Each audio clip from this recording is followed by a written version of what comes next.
الحمد لله رب العالمين والصلاة والسلام على سيد الأنبياء والمرسلين أما بعد أعوذ بالله من الشيطان الرجيم بسم الله الرحمن الرحيم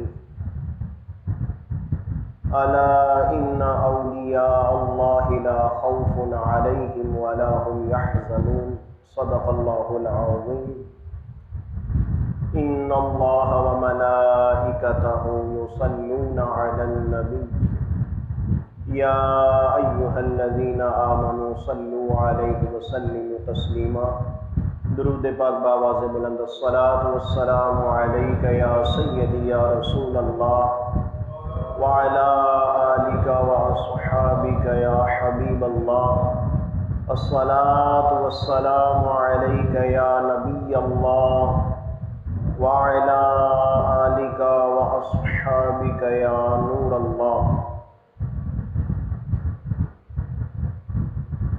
اللہ تبارک و تعالی جل جلالہ وعم نوالہ وأعظم شانہ کی حمد و ثنا اور حضور پر نور شافع یوم النشور احمد مجتبی جناب محمد مصطفیٰ صلی اللہ تعالی علیہ وآلہ وسلم کی ذات مبارکات پر ہدیہ درود و سلام عرض کرنے کے بعد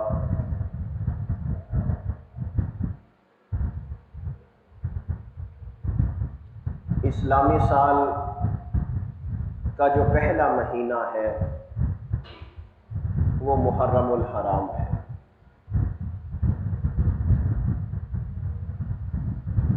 اور اسلامی سال کے اس پہلے مہینے میں یکم محرم الحرام کو امیر المؤمنین غیظ المنافقین حضرت عمر بن خطاب فاروق اعظم رضی اللہ تعالیٰ عنہ کی شہادت ہے۔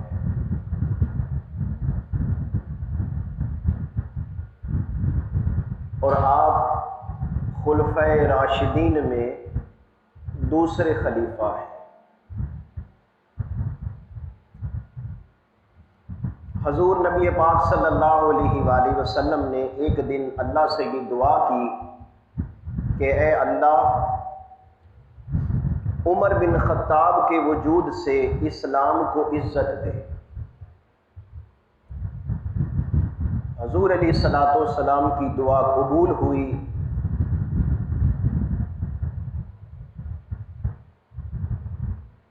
اور ادھر عمر بن خطاب فاروق اعظم رضی اللہ تعالیٰ عنہ گھر سے حضور علیہ الصلوۃ والسلام کے قتل کے ارادے سے نکلے، نعوذ باللہ من ذالک۔ تو ایک شخص نے آپ کو دیکھا اور پوچھا کہ اے عمر تم کہاں جا رہے ہو؟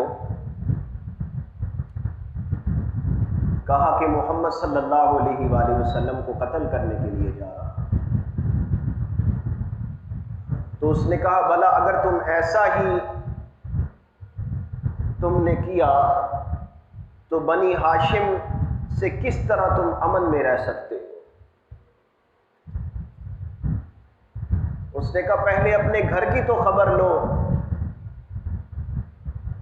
کہ اے عمر تمہاری بہن فاطمہ اور تمہارے بہنوئی سعید بن زید دونوں ہی مسلمان ہو چکے ہیں۔ حضرت عمر رضی اللہ تعالیٰ عنہ اس شخص کی یہ گفتگو سن کر غصے میں جلال میں آ گئے اور کانپنے لگے اور بولے پہلے میں ان دونوں کا کام تمام کرتا۔ یہ کہہ کر آپ اپنی بہن کے گھر آئے اور گھر کے دروازے کے باہر کھڑے رہے۔ اور اپنی بہن کی آواز کو سنا اور پھر اچانک گھر کے اندر داخل ہو گئے۔ بہن سے کہنے لگے یہ آواز کیسی ہے کہ میں نے تم دونوں سے یہ آواز سنی ہے۔ اس وقت حضرت عمر کی بہن کے گھر میں ایک شخص بیٹھے ان کی بہن اور بہنوئی کو سورہ طٰہٰ پڑھا رہے تھے، قرآن پاک کی تعلیم دے رہے تھے۔ انہوں نے جب حضرت عمر بن خطاب رضی اللہ تعالیٰ عنہ کی آہٹ سنی تو فوراً مکان کے ایک گوشے میں چھپ گئے۔ جب حضرت عمر رضی اللہ تعالیٰ عنہ نے غضب کے لہجے میں یہ الفاظ کہے تو آپ کے بہنوئی سعید کہنے لگے عمر بھلا اگر ہم حق پر ہوں تو بھی آپ ہمیں برا سمجھیں گے؟ تو اس پر حضرت عمر رضی اللہ تعالیٰ عنہ کو اور زیادہ غصہ آیا اور آپ نے اپنے بہنوئی کو بڑے زور سے دھکا دیا اور ان کو مارا۔ آپ کی جو بہن تھی فاطمہ رضی اللہ تعالیٰ عنہ اپنے شوہر کی یہ کیفیت دیکھ کر بڑی بے تابی سے اٹھی اور حضرت فاروق رضی اللہ تعالی عنہ کو خاوند سے علیحدہ کیا،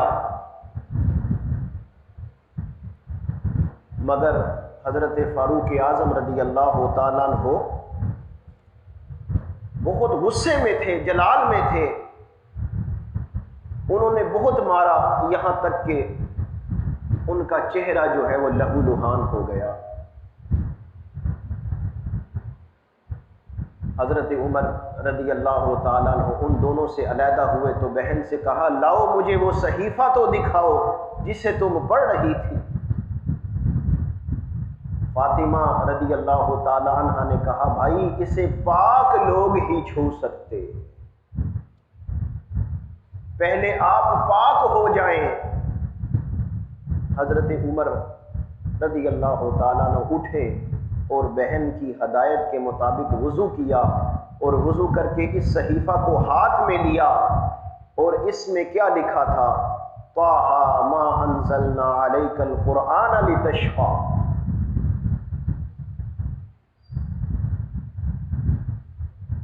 حضرت فاروق اعظم رضی اللہ تعالیٰ عنہ ان آیتوں کو پڑھتے پڑھتے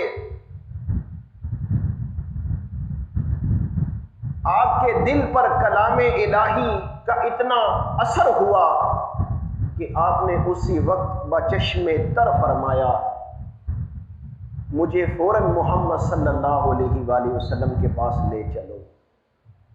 حضرت عمر کی گفتگو سن کر ان صحابی کو آپ کے بہنوئی کو تعلیم دے رہے تھے اطمینان ہوا اور اندر سے نکل کر کہا عمر تمہیں بشارت ہو، اے عمر تمہیں بشارت ہو کہ میں نے جناب رسول کریم صلی اللہ علیہ وآلہ وسلم کو فرماتے ہوئے سنا ہے کہ آپ اللہ کی بارگاہ میں یوں دعا کرتے ہیں الہی عمر بن خطاب کے وجود سے اسلام کو عزت دے دے۔ اس کے بعد حضرت عمر حضور صلی اللہ علیہ وآلہ وسلم کے در پر حاضر ہوتے ہیں کہ حضرت حمزہ اور صحابہ کرام علیہم رضوان حضور علیہ الصلوۃ والسلام کے ساتھ موجود ہیں۔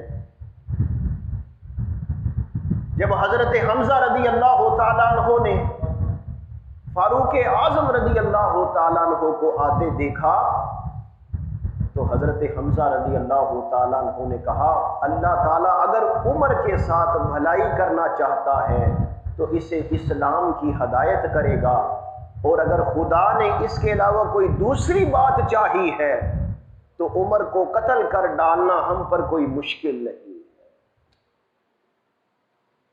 حضور علیہ الصلوۃ والسلام کو حضرت عمر کے آنے کی خبر پہنچی تو آپ باہر تشریف لائے اور ان کے کپڑے کو پکڑ کر فرمایا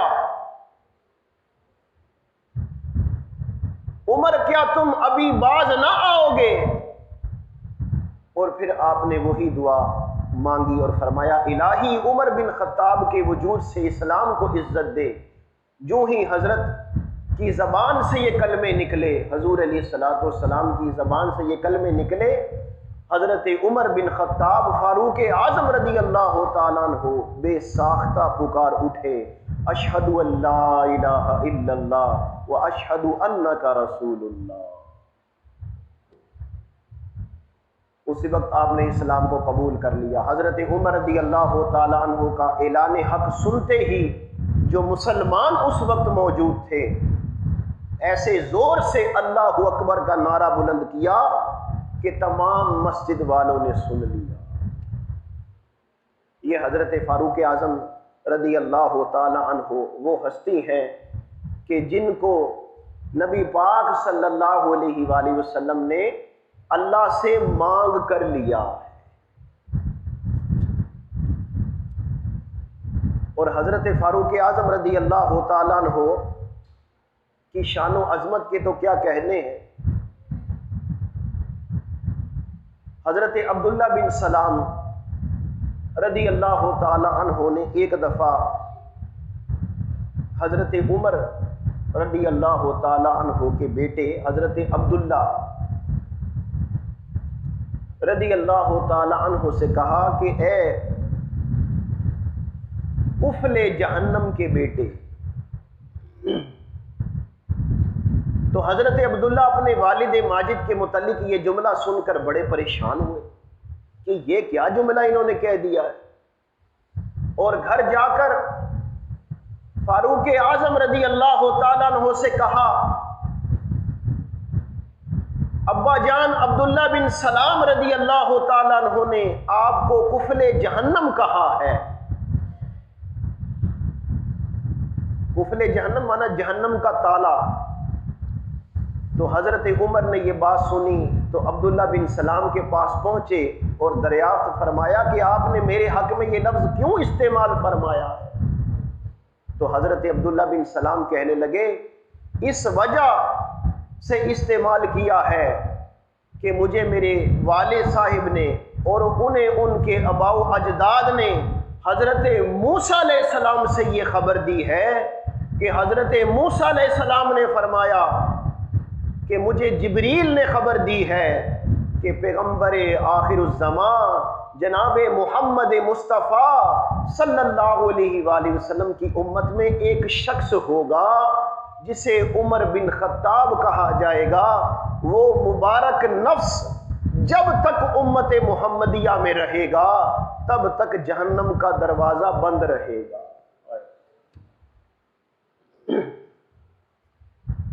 تب تک جہنم کا دروازہ بند رہے گا۔ گویا وہ جہنم کا کفل ہوگا، لیکن جب اس کا انتقال ہو جائے گا، وصال ہو جائے گا، تو جہنم کا دروازہ کھل جائے گا اور لوگ اپنی نفسانی خواہشوں میں مبتلا ہو کر ادھر ادھر پریشان ہو کر متفرق ہو جائیں گے۔ یعنی لوگ اپنی خواہشات نفس میں ڈوب جائیں گے، اپنے دل کی جو خواہشات ہیں اس میں ڈوب جائیں گے۔ لوگ دنیا کے اندر منہمک ہو جائیں گے، مستغرق ہو جائیں گے۔ اور فاروق اعظم رضی اللہ تعالی عنہ وہ ہستی ہے کہ ایک دفعہ حضرت عمر رضی اللہ تعالی عنہ نے مدائن کسرا میں ایک لشکر بھیجا۔ جب لشکر دجلہ کے کنارے پر پہنچا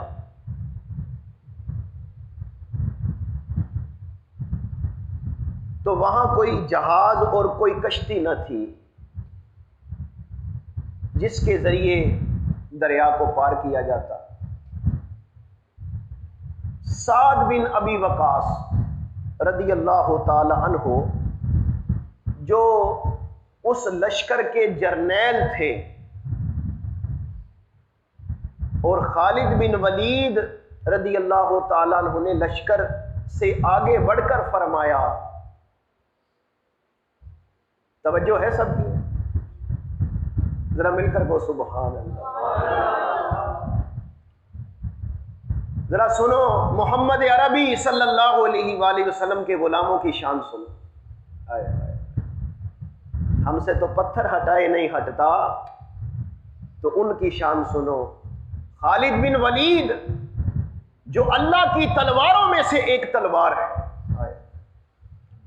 انہوں نے لشکر سے آگے بڑھ کر فرمایا، اے دریائے دجلہ، اگر تو اللہ کے حکم سے چلتا ہے تو ہم تجھے حرمت نبی صلی اللہ علیہ وآلہ وسلم اور عدل عمر کا واسطہ دیتے ہیں کہ تو ہمیں رستہ دے دے، تو ہمیں رستہ دے دے تاکہ ہم بآسانی گزر جائیں. یہ کہہ کر ان دونوں باہمت جرنیلوں نے اپنے گھوڑے دریا میں ڈال دیے. گھوڑے دریا میں ڈال دیے. اور جب جانثار اور وفادار لشکر نے اپنے سرداروں کے گھوڑے دریا میں دیکھے تو سب نے اچانک گھوڑوں کی باگیں چھوڑ دی اور دریا میں کود پڑے. دریا نے ان پاک لوگوں کو بھی رستہ دے دیا. واہ واہ واہ. اللہم صلی علی سیدنا و مولانا محمد.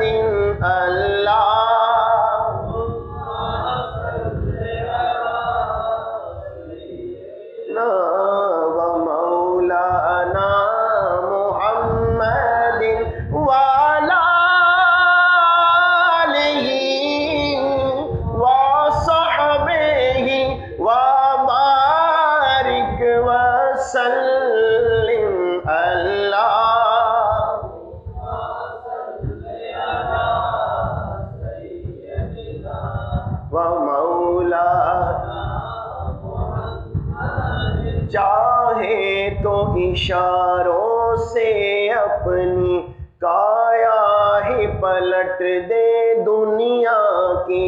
یہ شان ہے خدمت گاروں کی، سردار کا عالم کیا ہوگا.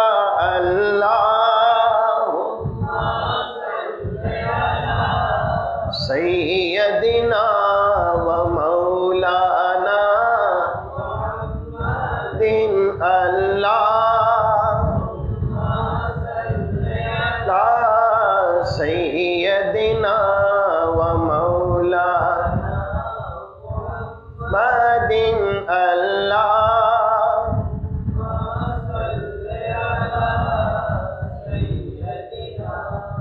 مولانا. اب حضور علیہ الصلوۃ والسلام کے زمانے میں ایک یہودی اور ایک منافق، ایک یہودی تھا اور ایک منافق تھا. تو یہ کسی بات میں آپس میں جھگڑ پڑے. اب جو یہودی تھا وہ چاہتا تھا کہ جس طرح بھی ہو میں اسے محمد صلی اللہ علیہ وسلم کی خدمت میں لے جاؤں تاکہ جو حضور علیہ الصلوۃ والسلام فیصلہ فرمائے وہی فیصلہ ہو جائے. وہ کوشش کر کے اسے حضور علیہ الصلوۃ والسلام کی بارگاہ عدالت میں لے آیا اور حضور علیہ الصلوۃ والسلام نے واقعہ سن کر فیصلہ یہودی کے حق میں دے. وہ منافق جو تھا، جو بظاہر مسلمان تھا لیکن تھا منافق، اندر سے منافق تھا، وہ یہودی سے کہنے لگا کہ میں تو یہ فیصلہ نہیں مانتا، میں تو فیصلہ عمر فاروق اعظم کی عدالت میں مانوں گا. چلو عمر کے پاس چلو اور ان کا فیصلہ منظور کروں گا. اب یہودی بولا عجب الٹے آدمی ہے، جب رسول خدا صلی اللہ علیہ وسلم نے فیصلہ کر دیا ہے تو پھر اس سے بڑی کون سی بات ہے. مگر وہ جو منافق تھا وہ نہیں مانا. اس یہودی کو لے کر حضرت عمر رضی اللہ تعالیٰ عنہ کے پاس آیا اور حضرت عمر سے جو ہے اس نے فیصلہ طلب کیا کہ ہمارے درمیان فیصلہ کر دیا. اب یہودی بولا کہ جناب پہلے یہ بات میری سن لیجئے کہ اس سے پہلے یعنی آپ کے پاس آنے سے پہلے نبی پاک صلی اللہ علیہ وآلہ وسلم نے محمد صلی اللہ علیہ وآلہ وسلم نے فیصلہ کر دیا ہے اور فیصلہ میرے حق میں سنا دیا ہے، لیکن اس شخص کو منظور نہیں اور یہ یہاں آپ کے پاس آ پہنچا ہے۔ حضرت عمر رضی اللہ تعالیٰ عنہ کتنے بڑے عاشق رسول ہیں۔ حضرت عمر رضی اللہ تعالیٰ عنہ نے یہ بات سنی اور فرمایا اچھا ٹھہرو، ادھر ہی ٹھہرو، میں ابھی آتا ہوں اور ابھی تمہارا فیصلہ کرتا ہوں۔ یہ کہہ کر آپ اندر تشریف لے گئے اور ایک تلوار لے کر نکلے اور اس منافق کی گردن اس تلوار سے اڑا دی اور فرمایا جو میرے آقا رسول خدا رسول اللہ صلی اللہ علیہ وآلہ وسلم کا فیصلہ نہ مانے اس کا فیصلہ یہ ہے، اس کا فیصلہ یہ ہے۔ حضور علیہ الصلوۃ والسلام تک یہ خبر جب پہنچی کہ حضرت عمر نے تو اس کی گردن ہی اڑا دی ہے، توجہ ہے جی، ذرا مل کر کے سبحان اللہ۔ حضور علیہ الصلوۃ والسلام تک یہ خبر پہنچی تو آپ نے فرمایا واقعی عمر کی تلوار کسی مومن پر نہیں اٹھتی۔ اس کے بعد پھر اللہ تعالیٰ نے یہ آیت بھی نازل کر دی، فلا وربک لا یؤمنون، اے محبوب تیرے رب کی قسم ہے یہ لوگ کبھی مومن ہی نہیں ہو سکتے جب تک تمہیں اپنا حاکم نہ مان لیں اور تیرا فیصلہ نہ تقسیم کر، یہ مومن ہی نہیں ہو سکتے۔ تو حضرت عمر وہ ہے کہ جن کے بارے میں، جن کی شان میں قرآن کے اندر آیات کا نزول ہوا۔